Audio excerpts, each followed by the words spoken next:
moves you and he shifts you to different places and plants you in different places is because God always has a place for purpose. Let's look at Genesis real quick. All right, so Genesis 12, we'll start in verse 1. It says, "Now the Lord had said unto Abram, look, get thee out of thy country and from thy kindred and from thy father's house unto a land which I will show thee, and I will make thee a great nation. I will bless thee, make thy name great, and thou shalt be a blessing. And I will bless them that bless thee, and curse them that curse thee, and in thee shall all the families of the earth be blessed." So here you have, Abraham, who's got to a point in his Jewish culture where he's learned how to comply, and he's done it so well. He's the man. He's well known in his environment. And in his family, he's so honored because, Abraham will be there for you. You can always depend on Abraham. Ask Abraham.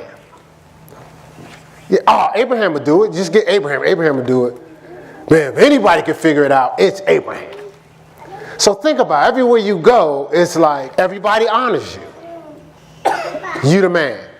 God comes to him and says, leave your land, leave your family, leave your kindred, leave your father's house. Just in case he would think about any of those things. And what he was saying was, I need you to leave the comfort zone. He says, now I'm going to send you to a place, and where I'm going to send you, I'm going to make you great. I'm going to make you great, and everybody after you will be great. But I can't do it here. I need you to go there. I need you to shift to a place. And so a lot of times God shifts us to a place, but it's hard. I was thinking about as we grow and transition, like up to this point, I think we've played mobile office, like office at home. Then we had an office at the other church, but then we gave the office at the other church to the children's ministry. So we have an office now, so we were talking about changing some things. And this morning I was like, nah, I think we need to, plan. We need to be, because it's our office together, but we need to just be planted, just because it's like you're floating all the time. But God doesn't want you freelancing all the time. He wants you locked in. So we talked about this in Psalm 92:13. It says, they that be planted in the house shall flourish in the courts. So planted in the house, they flourish in the courts. So the tendency is to always be freelance. But see, the freelance person, there's no responsibility, no accountability. There's no commitment. So imagine having a freelance husband. How would that look? Just kind of like, what you guys doing something this week? I might go, might not go, thinking about going. Oh, y'all need that fixed? Maybe I'll do it, maybe I won't, Imagine having a freelance wife. Just think about it. Just freelance. It's kind of like, yeah, whatever. We get together. We don't. We get intimate. We don't. That'd mess some of y'all up, wouldn't it? Yeah. Right? Just imagine just freelance. But if you think about it, a lot of us have lived freelance lives, have operated on freelance lives. Like it's been hard for us to get locked and tied in. And every time God sends us what it takes us to get locked and tied in, we figure a way around it. We figure a way around it, but we don't want to get around it. We want to be tied in. We want to be locked in. We want to flow. And see, this is the thing. The thing is, we were talking about this week during the fast, how God sends us what he has for us, but we reject it because our default is being under our own protective custody. I'm going like this. I get to the floor quicker. One step. That was cool. I ain't had to hurt myself. But God, we talking about how God sends stuff to us, but our default has been being under our own protective custody. So when God's sending us what he wants us to have, we're so busy operating on our default, which may be, I want to keep my little comfortable place. Okay, God, like remember in the scripture where Jesus said, follow me. And one of the guys was like, oh no, I got to go back and take care of my dad first. And another one was like, well, no, I got to go. I got somebody I got to bury. And Jesus probably was like, I'm Jesus. I said, follow me. What else could be more important? So God sends you purpose. Purpose comes knocking at your door. It's purpose time. And you go, yeah, but what I'm doing is I'm trying to work this deal to start this business. I'll holler at you in a second, purpose. But once I get this business, because that was your momentum. But purpose is calling. Or for some of you, it might be that dream that you forgot about. It's showing up. But your default has been, well, see, what I'm trying to do is I'm trying to, make sure, I get all the flooring in the house together.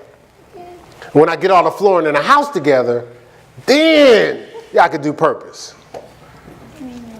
So when you get all the flooring in the house done, how does that get you closer to purpose? You having that many people over? Who gonna see it? How often? I'm not saying don't do the flooring in the house. Come on, y'all. We did the flooring in here.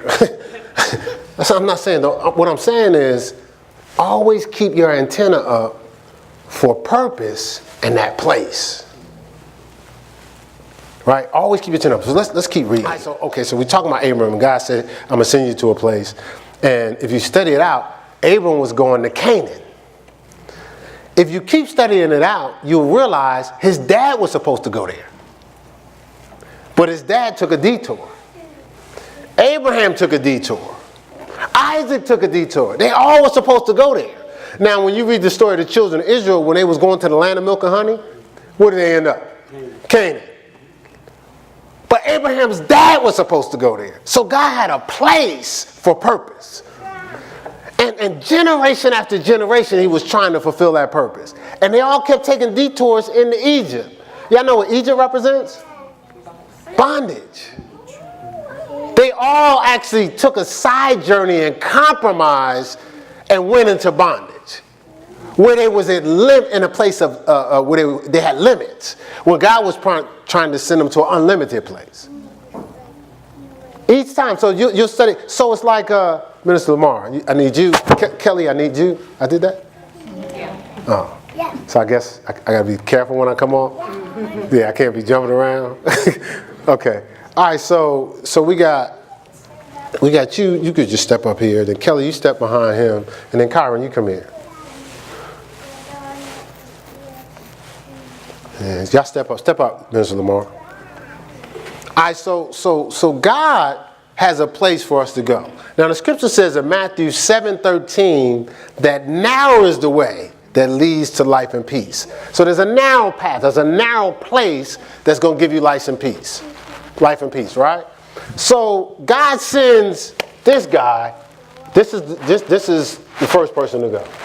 But somebody over here distracts him, talks about him, pulls them over here just because they think this is more important. So you go over there and you sit down at the end of that chair, get comfortable, relax a little bit.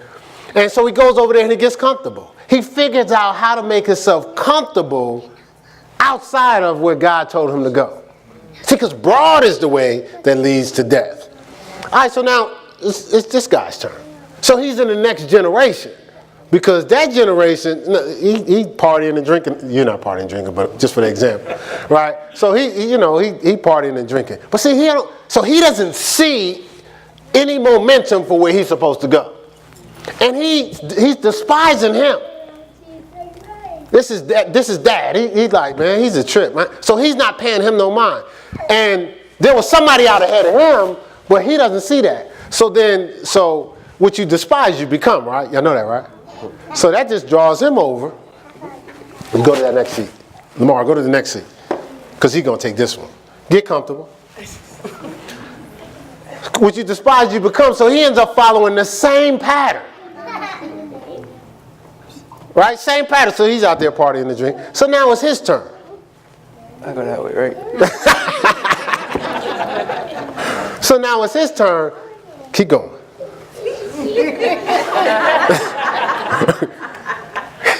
Because stop right there. So every time he keeps going, he gets fulfilled. So it's my turn to step up in the generation, and all I hear is Kyron out what he did and how he went out ahead, and then I go and I follow the pattern. What's happening is when we get rebellious, or we don't think it takes all that, or we start to freelance, or we think I don't need to do this, I don't need to do that, or I can do this on my own, we end up over there. if we stay in line with what God has planned for us, everybody in your life, God has orchestrated to be there. Some people have compromised. Sorry about that, guys. And some people have not. But still, God has a plan. And you got to stay on track with the plan. You know, I'm in ministry. I haven't seen it, but I know somebody. I see this dad, but you know, I love you. Besides my dad and my granddad, somebody out ahead of them was in ministry. It ain't by chance that I had a thirst for ministry. Where's Tyler at? Oh, he back there. So we were talking this week. You can have a seat, sir. You're already blessed, so you might as well walk in your blessings. Y'all can go back to where y'all want. Y'all probably want to get out of that craziness. Right? We were talking this week, and so Tylee came up and he shared this week what he learned. Tylee is 16, back there. Wave your hands so they can see you back there with the dreads. So Tylee was saying he just came to Charlotte with his mom, and he was saying what he learned this week, and it was powerful. And so his mom got up, cried. She says, "Oh my God," she says, "I've been believing for you to think like this, or to, I didn't even know," she said, "I didn't even know if you was going to go to church when you came. I thought you was going to rebel." And I think this week he was telling you, "We going? Let's go. Like, they was here every day this week. Is that right? Every day? Right. So, but when she started talking, she was like, when he was how old? Did you say you used to read the Bible to him? Did I hear you say that? 4 years old. All the way up until he was 4 years old. Always up to his 4. Like he wouldn't go to sleep until you read the Bible to him. Is that correct? All right. So I don't know if he had that information, but he's walking out something that was in him way back when he was 4. But the interesting thing is he's walking out some stuff that God had put in you. What you're walking out some stuff that God had put in your dad. My grandmother died not that long, so I grew up with foster parents. So I looked at the program, and it said she was a missionary. So I was like, seriously? Then, so I've been here all this time in Charlotte. We've never been to Charlotte before. God just laid it on our heart to, come to Charlotte. Like, we had never been to Charlotte before. We came out here by faith. All right, so we're thinking what? Wow, we heard from God and we came to Charlotte, which that's kind of how it played out. Well, my sister who just died 4 months ago, the last time I saw her, she said, "Yeah, you're in Charlotte?" She said, "Mommy's from Charlotte." No, she said, Nana Bradley's from Charlotte. I said, "Seriously?" My grandmother's name was Charlotte. I have a great aunt. Her name was Charlotte. I have another, I think it was a great aunt and somebody else on that side. Their name was Charlotte. Because somebody sent it to me one day. I was like, seriously? You see how things are a lot more intentional than you think. But when you allow yourself to get intoxicated with the things of the world, and you allow yourself to get distracted, you miss out on seeing something. So then what happens is you'll start to operate in what's going to make you comfortable in the moment at the expense of what's going to give you fulfillment tomorrow.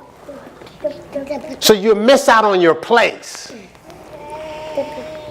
And so God's trying to get you to a place and that he's been trying to get your family to for a long time. Like somebody has to reignite the lineage. To kickstart things again. Because otherwise, there's going to be people coming behind you, they're not going to be in their place. No, it's not about what makes you comfortable or what you can do. It's about what you can do.